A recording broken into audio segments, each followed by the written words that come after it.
in RTG, to Prasad, who's been advising us, to Varaprasad, who's been driving it, and of course Bhaskar Garu, who's joined the team and is now going to lead it from the front.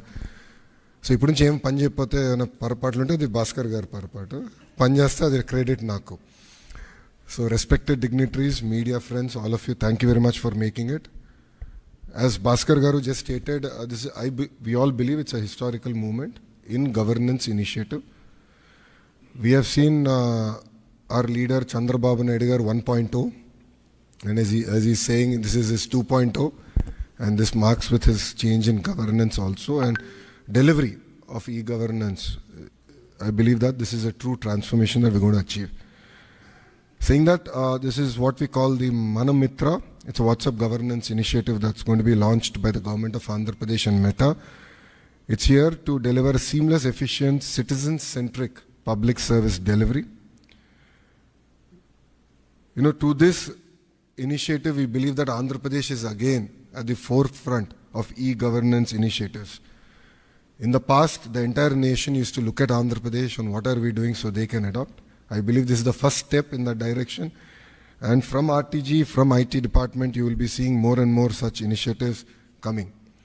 Our entire objective is to keep the citizen as center of our universe and look at what are all the touch points of the citizen, how do we resolve their problems, how do we ensure that on a day-to-day issues, both the government and the political system is not relevant. So to get basic documents, why should they come to a government office or why should they meet an MLA is a question, is a challenge that I have taken up. మీ అందరు తెలిసిందే, యువగలం పాదయాత్ర చేశాను, 3132 కిలోమీటర్లు నేను నడిచాను. ఈ ఆలోచన నాకు యువగలం పాదయాత్ర నుంచి మొదలైంది. మీరు ఒక్కసారి కానీ మా స్పీచ్లు కూడా మీరు చూస్తుంటే, నా స్పీచ్ చూస్తుంటే నేను పదే పదే చెప్పేవాడిని, ఒక బటన్ నొక్కితే భోజనం వస్తుంది, ఒక బటన్ నొక్కితే సినిమా చూస్తున్నాం, ఒక బటన్ నొక్కితే ట్యాక్సీ వస్తుంది, కానీ ఒక బటన్ నొక్కితే ఎందుకు ప్రభుత్వం మీ దగ్గరికి రావట్లేదు, ఆ ఛాలెంజ్ నేను స్వీకరిస్తున్నానని ఆనాడు చెప్పా. అందుకే ఈరోజు మన మిత్ర, ప్రజల చేతిలోనే ప్రభుత్వం, ప్రజల చేతిలో పాలన, మాది ప్రజాప్రభుత్వం, ఈ నినాదంతో ఈరోజు ఇది మేము ప్రారంభించడం జరుగుతుంది. యువగలం పాదయాత్రలో అడుగడుగున ప్రజలు ఎదుర్కొంటున్న సమస్యలు నేరుగా తెలుసుకునే నాకు అవకాశం కలిగింది. పొద్దున నేను బస్ దిగి పాదయాత్ర ప్రారంభించిన దగ్గర నుంచి మళ్ళీ తిరిగి బస్ ఎక్కే వరకు ప్రజలతో ఉన్న, కార్యకర్తలతో ఉన్న, నాయకులతో ఉన్న, ఊరు నుంచి ఊరు నేను నడిచేటప్పుడు కూడా అక్కడ ప్రజలతో మాట్లాడేవాడిని, లేదంటే కార్యకర్తలతో మాట్లాడేవాడిని, నాయకులతో మాట్లాడేవాడిని, వాళ్ళ సమస్యలు నేను తెలుసుకునేవాడిని. అది జరిగినప్పుడు నేను రైతుల్ని కలిసా, మహిళల్ని, విద్యార్థుల్ని, కుల వృత్తుల వాళ్ళని కూడా కలుస్తాం జరిగింది. వాళ్ళందరినీ కలిసినప్పుడు వాళ్ళు ఒకటే అడిగారు, పద్దాకా మమ్మల్ని మా కాస్ట్ సర్టిఫికేట్ ఉందంటే ప్రతి ఇన్ని నెలలకు ఒకసారి మిమ్మల్ని ఎందుకు తీసుకోవాలి, ఇన్కమ్ సర్టిఫికేట్ ఉంది మళ్ళీ మేము అధికారుల దగ్గరికి ఎందుకు వెళ్ళాలి, పవర్ బిల్ చెల్లించాలంటే ఎందుకు సీమ్లెస్గా మేము చెల్లించలేకపోతున్నాం, లేదంటే ఆర్టీసీ టికెట్ తీసుకోవాలన్నా మేము బస్సు ఎక్కిన తర్వాత ఎందుకు తీసుకోవాలి, ముందర మేము ప్లాన్ చేసి ఎందుకు తీసుకోకూడదని పదే పదే నన్ను అడగటం జరిగింది. ఇంతేకాకుండా మీరు చూస్తే గత 5 సంవత్సరాల పరిపాలనలో నేను అనేక సందర్భాల్లో సర్టిఫికెట్ రానికుండా చేసిన పరిస్థితులు చూసాం. అంటే అది చూసిన అది ఎందుకు అట్లా ఉండాలి. మీరు చూస్తే దుగ్గిరాల నియోజకవర్గంలో ఒక ఎంపీటీసీ గారు పోటీ చేస్తుంటే, దుగ్గిరాల మండలంలో ఎంపీటీసీ గారు పోటీ చేస్తుంటే సర్టిఫికెట్ ఆనాడు ఇవ్వలేదు,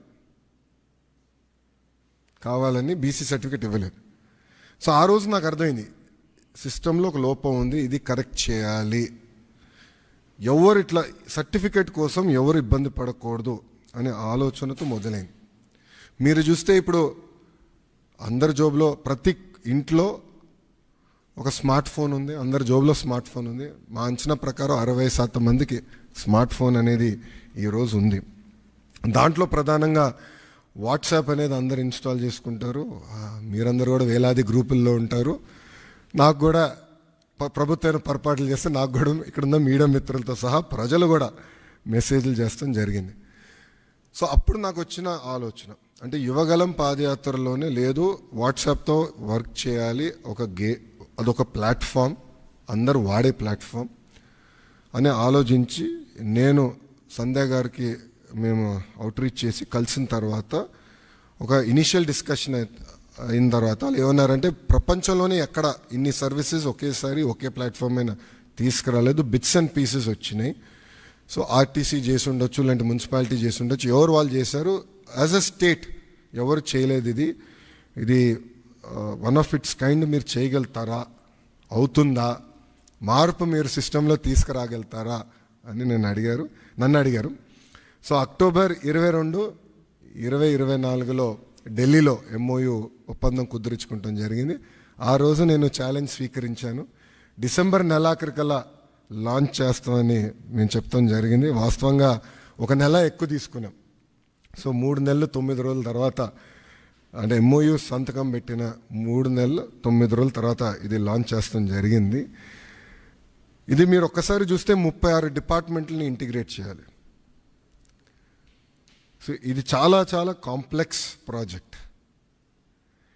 మొదటి విడతలో 161 సర్వీసెస్ లాంచ్ చేస్తున్నాం. మా టీం చెప్పొద్దన్నారు, బట్ నేను చెప్తున్నాను ఈరోజు, రెండో విడతలో 360 సర్వీసెస్ మేము లాంచ్ చేస్తాము. There is no debate, no discussion, we will launch. So ప్రజలకి ప్రభుత్వం మధ్యన ఇదొక ప్లాట్ఫామ్గా ఏర్పాటు చేసి రియల్ టైం సర్టిఫికేట్స్ వాళ్ళకి డెలివర్ చేసే బాధ్యత మన ప్రభుత్వం తీసుకుంటుంది. దాంట్లో భాగంగా మీరు చూస్తే నేను కూడా మా టీంని పదే అడిగింది, ఇక్కడ సర్టిఫికేట్స్ కూడా మేము ఇష్యూ చేసినప్పుడు దానిపైన స్పెసిఫిక్ QR కోడ్ ఉంటుంది. ఎందుకంటే మీరు ఆథెంటిసిటీ గురించి మీరు అడుగుతారు నాకు తెలుసు, అందుకే ముందలే ప్రియం చేస్తున్నా. QR కోడ్ అనేది ప్రతి సర్టిఫికేట్ పైన ఉంటుంది. ఆ QR కోడ్ స్కాన్ చేస్తే ఏపీ గవర్నమెంట్ వెబ్సైట్కి లింక్ వెళ్తుంది. ఆ ఏపీ గవర్నమెంట్ వెబ్సైట్ పైన క్లియర్గా సర్టిఫికేట్ పైన ఉండాల్సిన పేరేంటి, వివరాలు ఏంటి వెబ్సైట్ పైన కనపడుతుంది. సో ఎవరు ఫేక్ సర్టిఫికేట్లు జనరేట్ చేసేదానికి అవకాశం ఉండదు. అది బ్లాక్ చైన్ పైన కూడా తీసుకురావాలని మేము నిర్ణయం తీసుకున్నాం. అది కూడా త్వరలో రిలీజ్ చేస్తాం. సో ఇప్పుడు మీరు చూస్తే ఈ సర్వీసెస్ అన్నీ, ఒక పక్కన రెవెన్యూ సర్వీసెస్, రెండో పక్కన మున్సిపల్ సర్వీసెస్, మూడోది ఎండోమెంట్. అంటే దేవాలయాల్లో కూడా TTD మినహా అన్ని దేవాలయాలు వచ్చినాయి. రెండో విడతలో TTD కూడా ఈ సర్వీసెస్లోకి వస్తుంది. దేవుడు ఆశీస్సులు ఉంటే ఈ సర్వీసుల్లోకి వస్తుంది.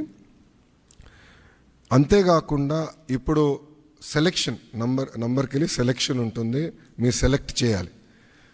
నెక్స్ట్ ఫేజ్లో AI బాట్ మేము అమలు చేస్తాం. సింపుల్గా మీరు వెళ్ళి నాకు బస్ టికెట్ ఈ ఊరు నుంచి ఈ ఊరికి రావాలంటే సింపుల్గా డన్, ఇది ప్రైస్, మీరు డబ్బులు కట్టండి bus ticket will be issued. అట్లా AI బాట్ పెట్టాలని మేము నిర్ణయం తీసుకున్నాం. రెండో విడతలో చేద్దాం అనుకున్నాం.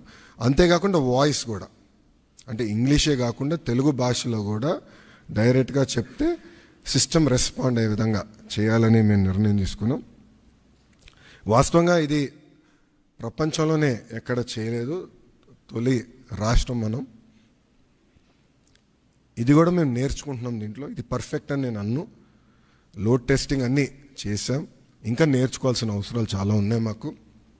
ఎక్కడన్నా ఆంధ్రుడు వచ్చి లాగిన్ అయ్యి ఎక్కడన్నా ట్రాన్సాక్షన్ ఆగిపోతే ఇమీడియట్గా మేమే తిరిగి ఫోన్ చేయాలని నిర్ణయం తీసుకున్నాం. ఎక్కడ ఫెయిల్ అయింది, ఎందుకు ఫెయిల్ అయింది, సిస్టంలో లోటుపాట్లు ఏమున్నాయని మేము తెలుసుకుంటాం జరుగుతుంది. ఈ సిస్టమ్ని మెరుగుపరుచుతాం. అంతేకాకుండా ఇప్పుడు రియల్ టైం గవర్నెన్స్లో కూడా ఇంటిగ్రేషన్ ఆఫ్ డేటా అన్ని డిపార్ట్మెంట్స్ నుంచి జరుగుతుంది. అన్ని డిపార్ట్మెంట్స్ డేటా తీసుకొచ్చి ఒక డేటా లేక్ క్రియేట్ చేసి సీమ్లెస్ సర్వీసెస్ ఆంధ్రులకి అందించాలని లక్ష్యంతో మన ప్రభుత్వం పనిచేస్తుంది. సో ఇది బ్రాడ్ ఎజెండా. ఇది గత 3 నెలలుగా టీమ్స్ అహర్నిశలు కష్టపడ్డారు. గత 15 రోజులుగా స్ట్రెస్ టెస్టింగ్ కానివ్వండి అన్నీ చేస్తాం జరుగుతుంది. ఇంకా ఫైన్ ట్యూన్ చేయాలనేది నాకు ఇంకా అర్థమైంది. ఇదొక జర్నీ, ఇది డెస్టినేషన్ కానే కాదు. ఇది ఇంకొక 6 నెలల్లో I believe we can bring out an ideal product. అంటే అన్ని సర్వీసెస్ AI వాయిస్ కలిపి ఒక 5-6 నెలలు పడుతుంది. ఇది phase 1 కింద లాంచ్ చేస్తాం జరిగింది. సో ఏదైతే నేను పదే పాదయాత్రలో చెప్పానో, ఏ హామీ అయితే నేను పాదయాత్రలో ఇచ్చానో దాంట్లో భాగంగా ఈ హామీ నేను నిలబెట్టుకుంటాం జరిగింది. ముందు ముందు ఇది స్ట్రీమ్లైన్ చేస్తాం. ఆర్టీజీలో కూడా నేను భాస్కర్ గారు కూడా క్లియర్గా చెప్పాను, citizen is our centre of universe. Citizen services మనం డెలివర్ చేయాలి, అతనుకున్న పెయిన్ పాయింట్స్ అన్ని మనం రిజాల్వ్ చేయాలని పదే పదే నేను భాస్కర్ గారు కూడా చెప్తాం జరిగింది. ఆ దిశగా మన ప్రభుత్వం ముందరికి వెళ్తుంది. ప్రజలే చూస్తారు వచ్చే 6 నెలలు సంవత్సరం లోపల ఎట్లా ఎంత మార్పు వస్తుందనేది ప్రజలే గమనిస్తారని ప్రజలందరూ తెలుపుకుంటూ ఇప్పుడు మెటా ఇండియా హెడ్ సంధ్య గారిని మాట్లాడవలసిందిగా కోరుతున్నాం. ఓకే, నమస్కారం. గౌరవనీయ హెచ్ఆర్డి అండ్ ఐటీ మంత్రి గారు నర్యాల లోకేష్ గారు, ఐటీ సెక్రటరీ శ్రీ భాస్కర్ కాటంనేని, శ్రీ ఎన్ యువరాజ్, శ్రీ దినేష్ కే, సభలో ఉన్న మీడియాకి అందరికీ నా నమస్కారాలు. ఈరోజు ఇక్కడ మీ ముందు మీ మధ్య ఉండడం నాకు చాలా ఆనందంగా ఉంది. బికాస్ నేను ఆంధ్ర నుంచే, నేను ఇక్కడి నుంచి వైజాగ్ నుంచి. నా హృదయపూర్వక ధన్యవాదాలు. It's great to be here. Today is a really special day as we introduce Manamitra.